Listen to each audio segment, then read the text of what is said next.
Dalam surat Al-Hasyr itu digambarkan. Al-Hasyr ayat 18.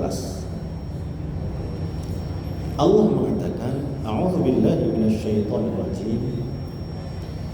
Ya ayyuhalladzina amanu taqullaha wal tanzur nafsum ma qaddamat lighad wattaqullaha innallaha khabirum bima ta'malun.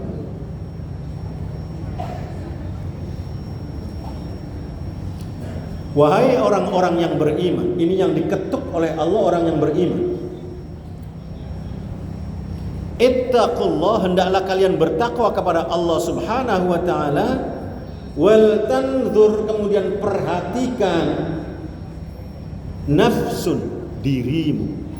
Ini jangan mengevaluasi orang lain. Al-Qur'an mengajak kita untuk mengevaluasi diri kita masing-masing. Wal tanzur nafsun, perhatikan dirimu. Apa yang harus kita perhatikan? Ma qaddamat, hal-hal yang pernah kita lakukan di hari-hari kemarin, jam-jam kemarin, tahun kemarin, yang sudah kita lakukan apa, kelebihannya apa, kekurangannya apa, kita evaluasi. Mudah-mudahan kita masih tetap mengevaluasi sekitar sampai selama 1 bulan ini. Kalau perlu kita buat list tahun kemarin 2023 saya ternyata hatam Al-Quran 1 kali. 2023 saya sodakoh hanya 5 kali. Saya sodakohnya setiap datang ke Sunda Kelapa saja. Ada orang minta-minta di jalan, saya biarkan. Ada pengemis datang, saya biarkan. Dicatat. Saya puasanya ternyata hari Senin saja, puasa sunnahnya. Ternyata sholat subuhnya jarang berjamaah. Terus dibuat list, dibaca oleh kita, dievaluasi, ditingkatkan.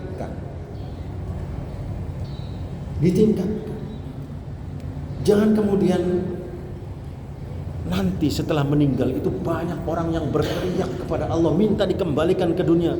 Untuk apa? Saya ingin menjadi orang soleh, saya ingin sodako, saya ingin macam-macam. Jangan sampai. Evaluasi diri kita. Apakah sholat subuh kita sudah rajin berjamaah ke masjid, terutama bapak-bapak? Masjid yang terdekat. Kalau kita memang malas, masjid yang terdekat kita datang. Apakah sodako kita masih jarang? Atau ibadah-ibadah yang lain seperti apa? Datang ke masjid kita masih terpaksa. Evaluasi. Yang tahu adalah diri sendiri. Ini mohon maaf, sahabat Sya'ban, pernah saya sampaikan kalau masalah tempat. Sya'ban itu ketika Rasulullah mau sholat subuh, Rasul bertanya, begitu berdiri mau dilaksanakan sholat, Rasulullah melihat jamaahnya, sahabat-sahabatnya. Ada satu sahabatnya yang tidak hadir, belum hadir waktu itu. Ditanya, mana Sya'ban, kata Rasulullah. Nggak ada yang jawab, nggak ada yang tahu mana Sya'ban. Tunggu, kata Rasulullah, tunggu sholatnya, nunggu Sya'ban datang. Jangan-jangan dia masih di jalan. Ternyata setelah tunggu sekian menit, Sya'ban nggak datang juga, maka Rasulullah melanjutkan sholatnya. Ayo kita lanjutkan sholat subuh berjamaah. Setelah selesai sholat subuh berjamaah, kembali Rasul melihat sahabatnya, Sya'ban masih belum datang juga, maka Rasul bertanya, siapa yang tahu rumahnya Sya'ban, kata Rasulullah. Ada sahabat yang angkat tangan, saya tahu ya Rasul, antarkan saya ke rumahnya Sya'ban. Rasul diantar ke rumahnya Sya'ban itu Pak, dari Masjid Nabawi ke rumah Sya'ban itu waktunya 2 jam jalan kaki itu. Bisa dibayangkan kalau dari Sunda Kelapa kemana itu 2 jam itu? Ke Bandung, ke Cikampek lah mungkin ya, bisa jadi. Atau ke Cikampek, karena kejauhan juga ke Cikampek. Bisa jadi ya sampai Bekasi Timur lah mungkin. Katakan Bekasi Timur, bisa dibayangkan jauhnya itu jalan kaki. Sampai di rumah Sya'ban, ketemu dengan istrinya, ditanya, "Mana Sya'ban?" "Ya Rasulullah," kata istrinya, "Sya'ban sudah meninggal dunia kemarin. Sudah kami kuburkan ya Rasul." Apa wasiat Sya'ban? Enggak ada wasiatnya ya Rasulullah. Meninggal dunia. Hanya dia berteriak 3 kali. Apa teriaknya kata Rasulullah? Pertama dia teriak, "Kenapa tidak saya berikan semua?" Teriak yang kedua, "Kenapa tidak saya kasih yang terbaik?" Teriak yang ketiga, "Kenapa tidak lebih jauh lagi?" Masya Allah. Setelah itu meninggal ya Rasulullah. Tidak ada yang faham apa maksudnya Sya'ban. Ternyata yang pertama Sya'ban itu ahli sedekah. Kalau dia mau makan, disobek makanannya, roti itu separuh dikasihkan ke orang lain, separuh dimakan. Begitu mau meninggal dunia, pahala sedekah ditunjukkan oleh Allah begitu besar pahalanya. Akhirnya dia berteriak, yang ahli sedekah saja berteriak, kurang sedekahnya. Kenapa tidak semua saya berikan kalau tahu pahalanya seperti ini? Berteriak Sya'ban dulu. Di Al-Quran mengatakan banyak orang yang minta ditunda. Laula akhartani ila ajalin qarib. Ya Allah, tunda dulu kematianku. Mau apa kata Allah? Fa'as-saddaqah. Saya mau sedekah ya Allah. Enggak bisa kalau sudah waktunya meninggal ditunda-tunda. Evaluasi diri kita sekarang, sedekah kita seperti apa?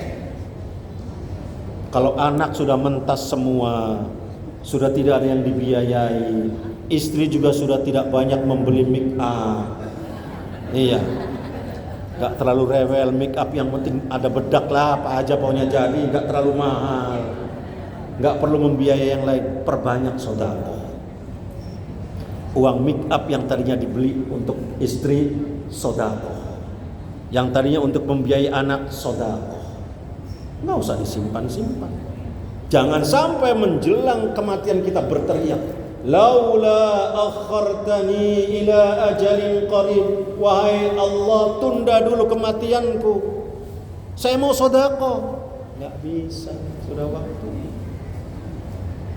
Yang kedua, Sya'ban berteriak. Kenapa tidak yang terbaik? Sya'ban itu waktu mau sholat subuh keluar dari rumahnya diterpa oleh udara yang sangat dingin sekali. Begitu membuka pintu dingin, sehingga dia balik lagi masuk ke dalam, ngambil jaket yang lain, didobel jaketnya. Jaketnya yang satu baru, yang satu jaket lama. Begitu pakai jaket double keluar dari rumah, dia bisa menuju ke masjid dalam keadaan hangat. Berangkat ke masjid, di tengah-tengah jalan ketemu dengan orang tua yang sedang terduduk, dia tidak mampu berjalan karena kedinginan. Maka dibuka jaketnya oleh Sya'ban dua-duanya. Yang baru dipakai lagi oleh dia, yang lama diberikan kepada orang tua yang sedang terduduk tadi. Setelah dipakai ke orang tua, dirangkul oleh Sya'ban, bersama-sama menuju ke masjid untuk sholat subuh berjamaah dengan Rasul. Begitu Sya'ban mau meninggal dunia, Sya'ban digambarkan pahala nolong orang tadi, sehingga dia berteriak, kenapa tidak saya berikan yang terbaik? Kalau tahu pahalanya besar seperti ini, kalau tahu begitu, jaket saya yang terbaik ini saya berikan ya Allah. Lah kita kalau sedekah baju layak pakai, ternyata dasternya bolong yang disedekahkan itu, bukan layak pakai itu. Masya Allah, yang terbaik untuk sedekah. Al-Quran mengatakan, lan tanalul birra hatta tunfiqu mimma tuhibbun.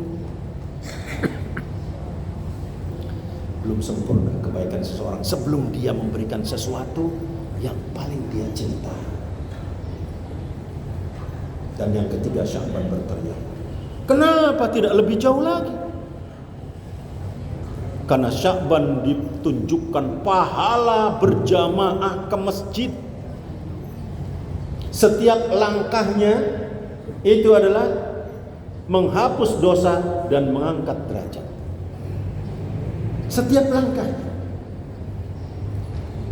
menghapus dosa dan mengangkat derajat. Sehingga Sya'ban 2 jam itu kurang, mestinya lebih jauh lagi kata dia. Ini jamaah Sunda Kelapa siapa yang paling jauh ini? Dari mana? Ada yang dari Pasar Minggu, ada lebih jauh lagi dari Bogor, ada dari Bandung, ada cuma nginep dari malam. Ya dekat akhirnya itu. Masya Allah. Rawa Belong ada, Rawa Belong. Ini evaluasi diri kita, ibadah kita, amal kita seperti apa. Maka tingkatkan di tahun 2024 dengan harapan ketika kita dipanggil oleh Allah di tahun ini, kita sudah siap dengan segalanya. Jangan kemudian pas dipanggil oleh Allah, ya Allah saya belum siap nih, belum sodako ya Allah. Segera, yang harus disegerakan itu sodako. Segera, sodako, insya Allah. Ini yang digambarkan. Untuk apa ini semua kita lakukan, kita evaluasi itu, diperbaiki segalanya. Untuk apa? Lighad, kata Allah. Untuk hari esok. Hari esok yang mana? Hari esok dalam pengertian hari kiamat, persiapan kita untuk menemui Allah Subhanahu wa ta'ala. Hari esok. Jangan kemudian pas hari esok Pak, kita nggak membawa bekal apa-apa. Kalau orang Jawa bilang pelanga, plongo. Mau masuk surga saja dalam Al-Quran surat Az-Zumar itu digambarkan rombongan sesuai dengan jamaahnya masing-masing. Surat Az-Zumar mengatakan, wasiqal ladzina taqaw rabbahum ilal jannati zumara hatta idza ja'uha futihat abwabuha wa qala lahum khazanatuha salamun alaikum tibtum fadkhuluha khalidun. Masuk ke dalam surga rombongan sesuai dengan jamaahnya masing-masing. Lah kita nggak pernah berjamaah, nggak pernah kumpul dengan majelis apapun. Begitu yang lain rombongan mau masuk surga dengan benderanya masing-masing, ada satu orang pelanga, pelongo. Saya rombongan mana? Ditanya oleh malaikat, mau ke mana? Mau ke surga. Rombonganmu mana? Pelanga, pelongo. Masya Allah. Evaluasi diri kita sejauh mana jamaah kita, terutama subuh. Jangan sampai di akhirat orang sudah dengan rombongannya, kita tidak tahu rombongannya di mana. Ini digambarkan oleh Al-Quran. Evaluasi, lihat untuk ke depan, zaman akhir nanti di akhirat, supaya kita lebih baik. Ya kita mohon kepada Allah, mudah-mudahan kita dicatat oleh Allah Subhanahu wa ta'ala menjadi jamaah Sunda Kelapa, dan Sunda Kelapa menjadi gerbong untuk masuk ke dalam surga Allah Subhanahu wa ta'ala, dan kita ada di dalamnya. Itu yang kita harapkan. Kita tingkatkan amal kita, tingkatkan kinerja kita ke depan untuk sesuatu yang lebih baik dari tahun-tahun kemarin. Sebab Rasul mengingatkan kita, saya tutup dengan satu hadis ini. Kata Rasulullah, "Man kana yaumuhu khairun min amsihi fahuwa rabih." Siapa yang hari-harinya itu lebih baik daripada hari kemarin, maka dia beruntung. Wa man kana yaumuhu mithla amsihi, maka siapa yang hari ini sama dengan hari kemarin, tidak ada perubahan sama sekali, masih begitu-begitu aja, maka orang yang seperti ini adalah orang yang rugi. Rugi. Kenapa? Biaya sudah dikeluarkan, umur sudah dikurangi, tenaga sudah kita kuras untuk aktivitas hari ini, tapi ternyata masih sama dengan hari kemarin. Rugi kita. Tidak ada nilai tambah apa-apa. Rugi. Ibarat orang dagang, nggak ada untung apa-apa. Rugi. Rugi. Wa kana yaumuhu syarrum min amsihi, dan barang siapa yang hari-hari ini lebih buruk daripada hari kemarin, fahuwa mal'un, dia adalah orang-orang yang apa? Mal'un itu orang-orang yang celaka. Orang-orang celaka. Kalau sama rugi, Tapi kalau lebih buruk, dia celaka dalam hidupnya. Karena itu